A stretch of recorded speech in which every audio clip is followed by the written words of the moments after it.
বছৰৰ প্ৰথম দিনটোত সাংবাদিকৰে বাৰ্তালাপ কৰি মুখ্যমন্ত্ৰী হিমন্ত বিশ্ব শৰ্মাই জাহিৰ কৰিলে অসমীয়াগিৰি। জাতি ভাষা ৰক্ষাৰ দায়িত্ব কেৱল চৰকাৰৰ নহয়, ৰাইজেও ল'ব লাগিব ভাষা ৰক্ষাৰ দায়িত্ব। অসম চুক্তিৰ ৬ নম্বৰ দফা সন্দৰ্ভতো গুৰুত্বপূৰ্ণ মন্তব্য মুখ্যমন্ত্ৰীৰ। অসমতো আজিৰ দিনত বেয়া কাম কৰা কাৰো সাহসে নাই। কাৰো আপুনি ৰিজাল্ট ওলোৱাৰ পিছত চাব খাটি খাৰ খোৱা অসমীয়াৰ বাদে কোনেও নাপায়। মুখ্যমন্ত্ৰীৰ অসমীয়াগিৰি। খাৰ খোৱা মানুহেহে চাকৰি পাব APSC। অসমীয়া জাতিক আৰু ভাঙিব দিব নোৱাৰি।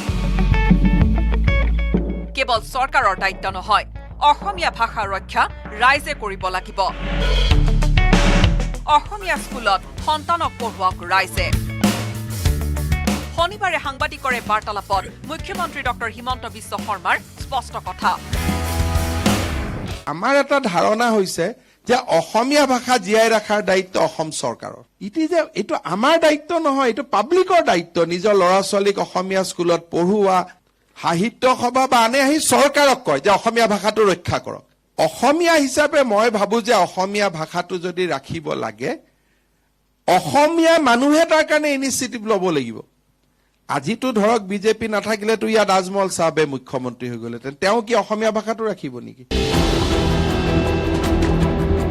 ইফালে APSCত অসমীয়া ভাষা বিতৰ্ক সম্পৰ্কে মুখ্যমন্ত্ৰীয়ে ক'লে, APSCত অসমীয়া ভাষা কোনোদিনে নাছিলে। বিগত বিজেপি চৰকাৰৰ দিনতহে অসমীয়া ভাষাটো কৰা হৈছিল, কিন্তু সমস্যা আহিল। অৱশ্যে মেডিকেল, ইঞ্জিনিয়াৰিং আদি সকলো প্ৰৱেশ পৰীক্ষা অসমীয়াতো হ'ব। APSCত অসমীয়াত পৰীক্ষা দিব পাৰিব, ক'লে মুখ্যমন্ত্ৰীয়ে।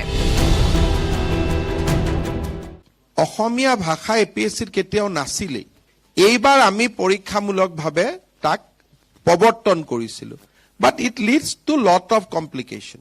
অসমীয়া মাধ্যমৰ ল'ৰা ছোৱালীৰ কাৰণে প্ৰথমবাৰৰ বাবে অসম চৰকাৰে সিদ্ধান্ত লৈছে যে তেওঁলোকে এইবাৰৰ পৰা অসমীয়াতে পৰীক্ষা দিব পাৰিব। অসমীয়া মিডিয়ামত পঢ়া ল'ৰাখিনিক আপোনালোকে আগুৱাই যোৱাৰ সুযোগ দিব লাগিব। 2023ত মেডিকেল, ইঞ্জিনিয়াৰিঙৰ চবৰে প্ৰৱেশিকা পৰীক্ষা আমি অসমীয়াত পাতিম। মুখ্যমন্ত্ৰীগৰাকীৰ মতে নিবনুৱা সমস্যা সমাধান কৰিবলৈ হলে চাকৰিমুখী মানসিকতাৰ পৰা আঁতৰিও অন্যান্য কামতো আত্মনিয়োগ কৰিব লাগিব।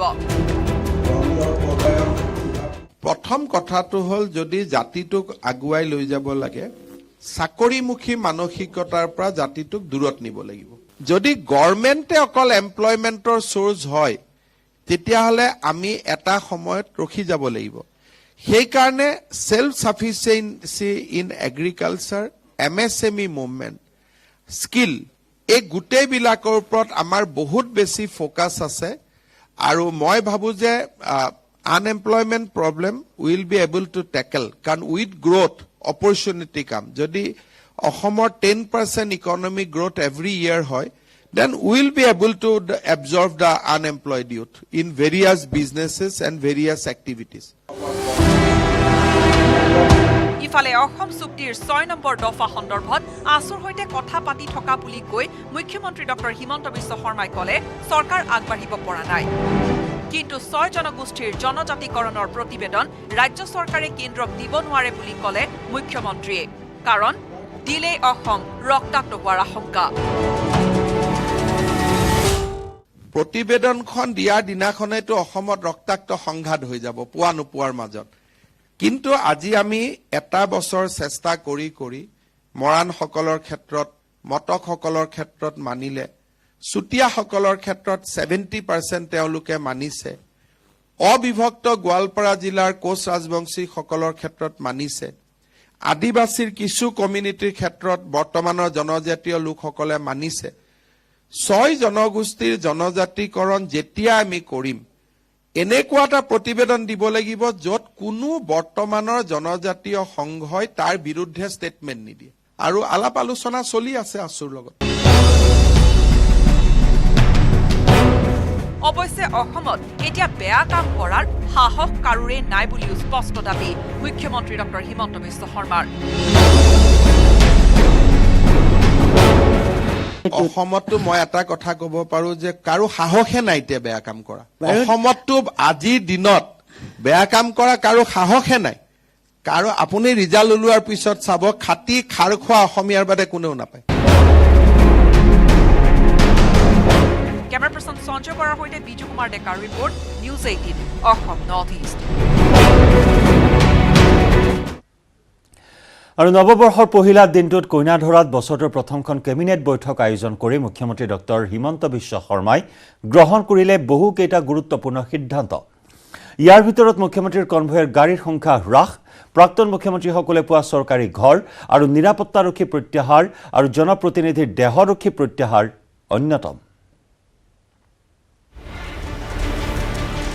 নতুন বছৰৰ পহিলা দিনটোত হিমন্ত বিশ্ব শৰ্মাৰ কেবিনেট বৈঠক কেবিনেট বৈঠকত গৃহীত হ'ল বহু গুৰুত্বপূৰ্ণ সিদ্ধান্ত ৰাজনৈতিক নেতাৰ পৰা পিএছঅ প্ৰত্যাহাৰ কৰা হ'ব পিএছঅ পাব সাংবিধানিক পদবীধাৰীয়েহে পিএছঅ কাৰো ষ্টেটাছ চিম্বল হ'ব নালাগে 4টা battalion only for providing security 4,240 people has been deployed only on giving personal security সকলোৰে যদি 1 লাখ টকা দৰমহা বুলি ধৰি লয় 400 crores Assam is investing only on providing personal security political leaderer hatat ase 2,526 protectee retired chief secretary principal secretary commissioner they have 854 judicial officer hatat ase 546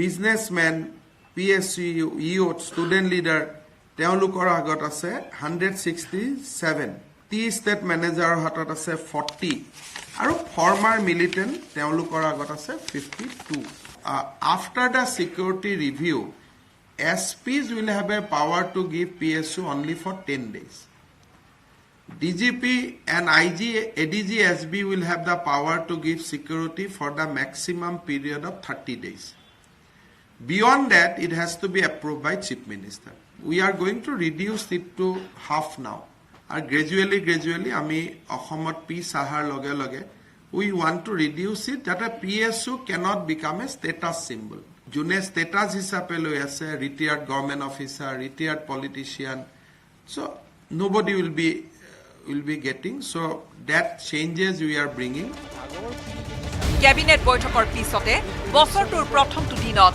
সংবাদ মাধ্যমৰ সম্পাদক আৰু জ্যেষ্ঠ সাংবাদিকৰে বাৰ্তালাপত মিলিত হয় মুখ্যমন্ত্ৰীগৰাকী এই বাৰ্তালাপৰ সময়তে মুখ্যমন্ত্ৰীয়ে ক'লে প্ৰাক্তন মুখ্যমন্ত্ৰীসকলে এতিয়াৰে পৰা নাপাব চৰকাৰী গৃহ নাপাব নিৰাপত্তাৰ শংকা নাথাকিলে পিএছঅ তৰুণ গগৈ ডাঙৰীয়াৰ দিনত অসমত এটা সিদ্ধান্ত লোৱা হৈছিল যে যিমান মুখ্যমন্ত্ৰী হ'ব তেওঁলোকে এটা ঘৰ পাব আৰু মুখ্যমন্ত্ৰীৰ সময়ত থকা সিকিউৰিটিটো সদায় পাই থাকিব Today we have taken a decision that prospectively Profulla Kumar Mohantor কোনো অসুবিধা নহয় but from me onwards no former chief minister will get security or government houses except তেওঁ যদি কিবা threat থাকিব to security review committee দিব but not because of office etiasil security threat thakok na thakok for because of his office he was entitled for a good house and a complete security so my today cabinet has decided that from me former chief minister will not be entitled for any privileges এই গুৰুত্বপূৰ্ণ সিদ্ধান্তটো লোৱাৰ পিছত মুখ্যমন্ত্ৰীৰ নিজা কনভয়ত গাড়ীৰ সংখ্যা হ্ৰাস কৰাৰ সিদ্ধান্তও লয় মুখ্যমন্ত্ৰীয়ে ক'লে কনভয়ত গাড়ীৰ সংখ্যা 22ৰ পৰা 7-8লৈ হ্ৰাস পাব কনভয়ত ইমান গাড়ীৰ প্ৰয়োজন নাই আজি আমি এটো সিদ্ধান্ত লৈছো যে গুৱাহাটীত আগতে সিএমৰ কনভয়ত গাড়ী 22খন আছিল so now it will be reduced to 7 to 8 কেইটামান প্ৰটোকল থাকিব লাগে যে মানে এজন সিএমৰ লগত এসপি থাকে এটা ডিআইপিআৰ টিম থাকে so দুখন তেনেকুৱা গাড়ী হৈ যায় so basically with CM there will be very skeleton people যে গুৱাহাটী সিটিত যদি গুৱাহাটীত কিবা সিএমৰ গাত এটেক হয় DGP will be responsible but it will be a general security এয়া হল বছৰৰ পহিলা দিনটোত মুখ্যমন্ত্ৰী ডক্টৰ হিমন্ত বিশ্ব শৰ্মা কেবিনেটে লোৱা অতি গুৰুত্বপূৰ্ণ সিদ্ধান্ত কেমেৰা পাৰ্চন সঞ্জয় বৰাৰ সৈতে বিজু কুমাৰ ডেকাৰ report news 18 Assam north east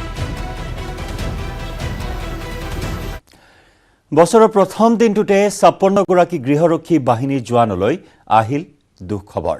Cachar জিলাৰ বিভিন্ন থানাত কৰ্মৰত গৃহৰক্ষী জোৱান আৰু এছপিঅ সহ ৫৬গৰাকী জোৱানক হঠাতে চাকৰিৰ পৰা ডিচাৰ্জ কৰা হয়। ৩১ ডিচেম্বৰৰ নিশা প্ৰতিখন থানালৈ WT মেছেজ প্ৰেৰণ কৰি চাকৰিৰ পৰা ডিচাৰ্জ কৰা হয় গৃহৰক্ষী জোৱান আৰু এছপিঅ সকলক। কাছাৰৰ আৰক্ষী অধীক্ষক স্বাক্ষৰিত মেছেজটো জিলাখনৰ বিভিন্ন থানাত কৰ্মৰত এইসকল জোৱানক হঠাতে চাকৰিৰ পৰা অপসাৰণ কৰাৰ পিছত এতিয়া ক্ষুব্ধ হৈ পৰিছে জোৱানসকল। জোৱানসকলে আৰক্ষী অধীক্ষকৰ কাৰ্যালয়ত আৰক্ষী অধীক্ষকৰ পৰা চাকৰি বিতৰণৰ কাৰণ জানিব বিচাৰে যদিও তেওঁলোকক সাক্ষাতৰ অনুমতি প্ৰদান নকৰিলে আৰক্ষী অধীক্ষকে। চাকৰিৰ পৰা ডিচাৰ্জ হোৱাৰ পিছত এতিয়া কেনেকৈ পৰিয়াল পোহপাল দিব এই প্ৰশ্ন তুলি হাহাকাৰ কৰিছে জোৱানসকলে।